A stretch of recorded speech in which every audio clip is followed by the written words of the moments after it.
Okay, so for week 5 of Winter Anime, the shows continue. Excited to talk about it. Let's get into it. Let's not waste any time. Okay, so for Vinland Saga Season 2, Episode 5, this is a lore episode, so a lot of like kind of background information. We see the king, Mr. Canute. He doesn't look like a little girl anymore. He's aging. So first we saw a bit of Thorfinn in the beginning of the season. Now we're getting more of Canute. So he's been doing some shit. So yeah, he's the new king now. But there's kind of like a power struggle since Lucius Artorius Castus, he's here again. We see him Askeladd, the man himself, he cut off the head of the other king. So now it's kind of like a war between England and Denmark. And we see, yeah, there's all these other kings that are involved. So all this really did happen in history, but there's like some anime spice sprinkled on. So yeah, like we just see King Canute, him and Darkhold, they're like working together. He has like this big army with him. They don't really respect him yet though. He still has to earn that respect. He's still really young. But he's kind of battle-hardened now. He doesn't look like a princess. He actually has shorter hair, a bit tough. He has scars on his face. His goal is basically he's poisoning the other kings. So he poisons the current king that goes against him, and he poisoned that king's son. And I guess he's the new king of England now, which is like pretty huge. There's probably a lot of other stuff that's gonna happen. You know, Canute is like controlling everything. He's like, if you go against me, I'm gonna burn everything down. But yeah, it's a good way to show his story, kind of like fast forward through a lot of events. I guess I'm wondering where the plot threads will converge, you know, since all of this did happen in history. I don't know if Thorfinn meets the king or what's gonna happen there, but yeah, I guess we'll see. But yeah, you know, more chill Vinland Saga, not too much action yet this season. I'm not disappointed though. I'm kind of enjoying the slow burn, the storytelling, and a lot of like plot setups. So yeah, I guess we'll see what's gonna happen next time. Okay, so for Tokyo Revengers Season 2 Episode 5, I'm not really liking this season. Like the story wise, it's just like a bit mid. So lame. I'll tell you why, but I mean the main one is because Takemichi right now, he broke up with Hinata like so randomly. Like, bro, this dude got time powers, and the reason he broke up with her was just like so dumb. So Hinata's dad just like shows up. He's like, oh, I know you've been hanging out with my daughter and my son, and you know, we really appreciate it. You know, we like you. Thing is, you know, you're a gangster. If you can't keep her away from danger, then break up with her. And Takemichi just listens to him out of nowhere. Like what? So this is what happened in the past as well. He doesn't really remember. But yeah, he was the one that broke up with Hina on Christmas Eve. You know what happens to Hina no matter what. If you break up with her, if you don't, she's gonna die. So why like break her heart like this? I feel like if you don't break up with her, you know, the timeline will change for the better. And you also know that Hinata was always in love with you. Even if you broke up with her, she's still in love with you. So why, like, you know, why do this? I know, like, he probably gets better. It's a shonen, so our main character kind of has to grow, go through some power struggles, but god damn it, bro, so annoying. After that, yo, we kind of talk about some stuff, because yeah, the Christmas Showdown is coming up next episode probably. So we don't really know what's gonna happen, but they're acting like they're gonna murder Taiju or something. I don't know if they're gonna murder him or beat him up, but like, yeah, basically this is another dumb point that I don't like. So yeah, Taiju, his reason for being evil and the reason that Hawkeye kind of killed him was because he was abusing their little sister. It just feels a bit abrupt. Like, yeah, we get it, he's a domestic abuser, like that's really bad, like beating up your own sister for no reason, but it just feels kind of unrewarding. Like, okay, that's the reason he died, and then the Tokyo Manji Gang broke down. Yeah, I just didn't like the random introduction to this like big ass evil character, and we're probably not gonna kill him this early, 5 episodes in. Yeah, I'm not really caring about this story. It's like kind of infuriating, but I really do want to finish the season. I just want to see what's gonna happen. I'm kind of like hate watching this anime at this point, but yeah, hopefully Takemichi gets better. Bro, he didn't have to do Hinata dirty like that, and I guess everyone's gonna work to kind of fight off Taiju. All right, so for Kubo Won't Let Me Be Invisible Episode 5. So yo, next episode's gonna be the last episode probably. It's gonna be really sad, but yeah, more of Kubo. You know, I love seeing her just like trolling Shiraishi. She's a bit too like stalkerish and possessive, which is kind of like turning me off of her. Like, I like when the girl is aggressive, but you know, Shiraishi sometimes says no. Oh, I don't want to sit next to you. I don't want to eat the food from the same chopsticks. I don't want physical contact, but Kubo's is like going all in. Also, yo, some interesting stuff actually happens, which I really enjoy. So here are some of Kubo's classmates. She's like hanging out with her friend group in a restaurant, and they're like, okay, is there anyone who like Kubo? And since she doesn't really have a good poker face, they just like figure it out. So yeah, she admits it's Shiraishi, and then they're like, okay, you know, it's pretty cute, it's your first love. But then one of the girls, she's like, wait, isn't he kind of mid? What do you see in him? We've been asking ourselves the same question, bro. I agree with you. So Kubo is like really popular, really smart, really athletic. So yeah, what does she see in Shiraishi? She's like, yeah, you could do a lot better, you know, he has no defining characteristics. And then Kubo kind of like shuts her up. She's like, don't shit talk my mans. But when the other girl asks her, oh, you feel really strongly about him, so what about him do you like? She doesn't really give us an answer. So yeah, this dude Shiraishi is a blank slate. Kubo confirms it herself. She can't really think about his like points that stick out. He's just totally average. But I mean, it's not a problem. You can like average people, you know, you don't have to just like be crushing on celebrities and popular girls. But overall, I love this interaction because it kind of answers a question everyone is asking, you know, why Kubo and Shiraishi? Why this couple? And I mean, it looks like they're kind of destined to be together because, you know, Kubo's the only one who can go through Shiraishi's secret power of being invisible. But yeah, overall, you know, another smooth episode. Romance continues. Okay, so for my life as Inukai-san's dog, episode 5.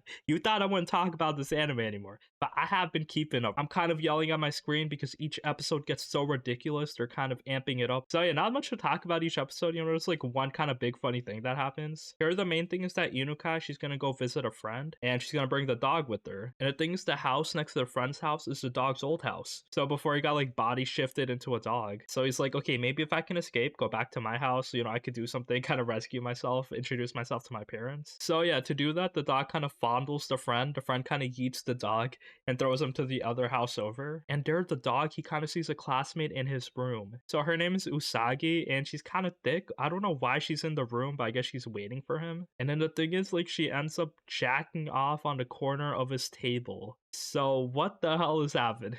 We kind of end the episode there. You know, another creepy girl gets introduced. Bro, these girls are kind of insane. But yeah, I really got to keep watching. I wonder what all these girls have in common, if they're going to meet up with each other. And hopefully this dog turns back into a human by the end of the show, but you know, probably not. Speaking of dogs, there's also Bungou Stray Dogs, season 4, episode 5.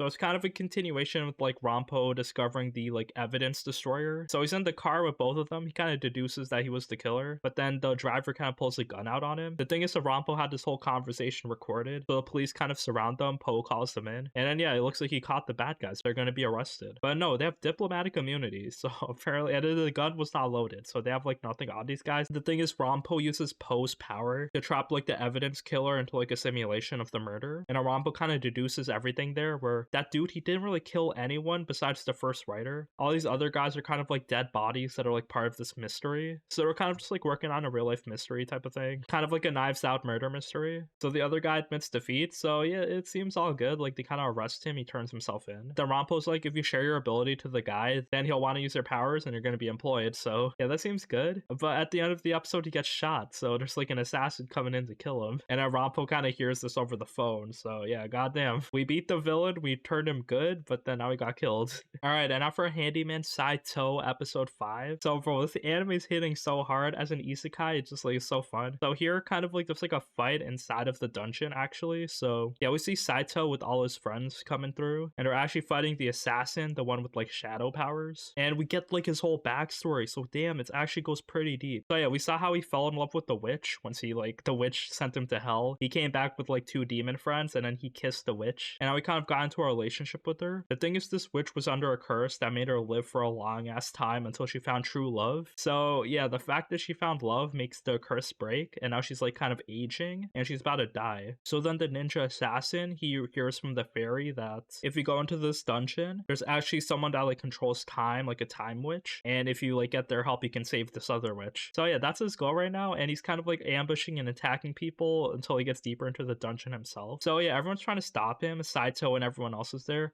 Also, yeah, all the friends that Saitou made along the way to kind of save them. So we have this whole squad of people just like helping our man. So I really like how all these like little snippets of characters, it's all kind of rewarding as we like get to this point. The thing is, as they're kind of defeating the ninja assassin dude, he's kind of like saving his demon friends. It kind of feels bad because both sides aren't really evil, but yeah, I guess someone has to die. We see that the fairy, she's like a dark fairy. She's like, okay, rip my wings off and I'll summon this evil demon. So yeah, we also get the fairy's backstory where when she was like younger, all these people were trying to sell her, and she decided to fatten herself up because if she looked like an ugly fairy, no one would like her. But then people thought the fat fairy was like even more unique, and the fact that she got so heavy, she can't really fly as fast anymore. She can't really get away, so she got kidnapped by humans. They kind of like forced her to do a lot of fucked up stuff, but then the witch kind of saved her, and then she became friends with the witch. That's why she wants to save the witch so bad, and yeah, that's why she's kind of sacrificing her life right here. So the assassin, he doesn't really want to rip off her wings, so she does it herself, and yeah, she kind of summons this big demonic pillar. It kind of looks like a behelit from Berserk, work. But yeah, besides that, the episode ends there. I'm really excited to see what's gonna happen. Okay, so for the defense isekai, BOFURI season 2, episode 4, I'm kind of liking this anime. You know, it's like pretty standard, kind of generic, but you know, I really love like MMO kind of environments. Them fighting bosses, going through levels. So yeah, here's like really cool. We see like all these party members. They're kind of going through each level really fast, kind of killing the bosses. We see like the devs in the game kind of watching. So like they want the bosses to be like clearable. But yeah, there's some challenges. So everyone's kind of like doing their thing. We see that Maple's actually not immune to sleep. So it's kind of like really funny mechanics there. The final boss we see here though is like this big ass crusader. He's really strong. He has like multiple phases and he can actually damage Maple a good amount. So yeah, they kind of just like overwhelm him a bit. Maple kind of freezes him after a while and then she like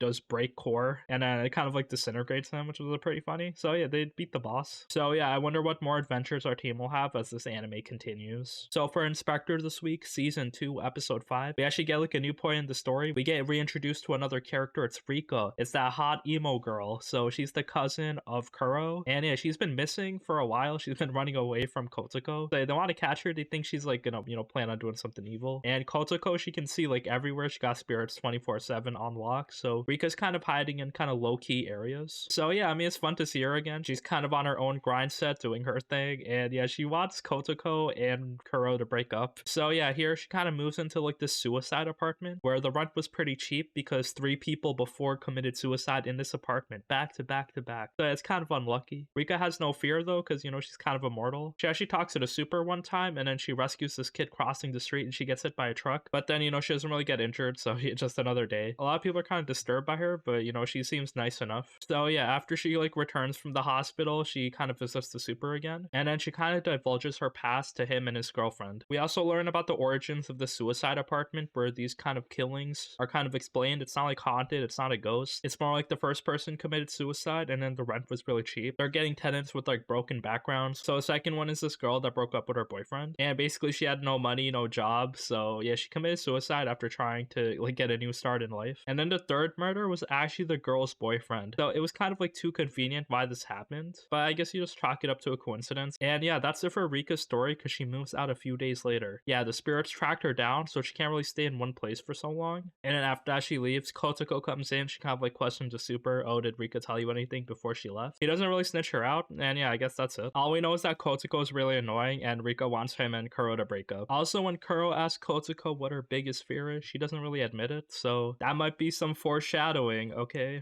is her fear gonna come true? Well, I guess we'll see. But yeah, just like another solid episode. The storytelling is really good, but you know, pretty much uneventful. Okay, so for Blue Lock episode 17, you know, pretty intense game. I didn't think this game would be so close, but yeah, each kind of match they're playing right now, it's like kind of going down to the wire. Here we see the Burrow's team with Isagi and Nagi. It's not that good. Burrow is like too kind of like in his feelings. He wants to be the king, so he just like controls everything himself. Thing is, yeah, no one really passes it to him. He's very predictable. The ball gets stolen, so yeah, they're not vibing really well. We see that Isagi and Nagi though, they have like the one-on-one bromance. They have the connection now. So yeah, Meguru has been replaced. So yeah, it's basically Ryo kind of controlling the ball with like 2 weapons next to him, so they kind of overwhelm Isagi's team. But then Isagi kind of evolves him. They kind of have their 2-man game. No one can really stop them. And then they try to involve Burrow into it, but he can't play as a team. So they kind of ignore him. Their new strat is not to change him, but to change themselves. We'll see if Burrow kind of changes his methods because yeah, right now he's getting a bit desperate. So yeah, the score is 4-3 so far. You know, this is a pretty fun matchup. And yeah, I guess we'll see what's gonna happen next time. Okay, so for Nagatoro-san season 2, episode 6. So it's kind of like a Christmas themed episode. We get like a Christmas event and a New Year's event. So yeah, like pretty standard. The Christmas one, it's like during school, they're trying to like exchange gifts. Thing is, like everyone's like together, there's a lot of couples, so it makes them kind of like awkward. There's also a lot of like sex happening in the school, so goddamn, bro, school is wild. Also, yo, we see the art club president. She just like she's about to graduate, so she's just naked in the art club room. She's like, I'm kind of soaking it in. So much fan service this episode. After they kind of exchange Christmas presents, they go to like a New Year's shrine together. So yeah, overall it's pretty wholesome. There's like light teasing going on, and then the romance between the 2 characters is getting pretty strong. And yeah, that's it for the shows this week. You know, pretty good. I'm loving keeping up with all these isekais. This dog anime, I'm just watching it out of sheer curiosity. Also, it's really sad because the Nier Automata anime got delayed indefinitely. So it might be because of COVID, or it might be because like these studios are just like taking too many projects. But yeah, we'll see what's gonna happen. Thank you for watching. Please let me know what your favorite anime this week was, and we'll continue on next week.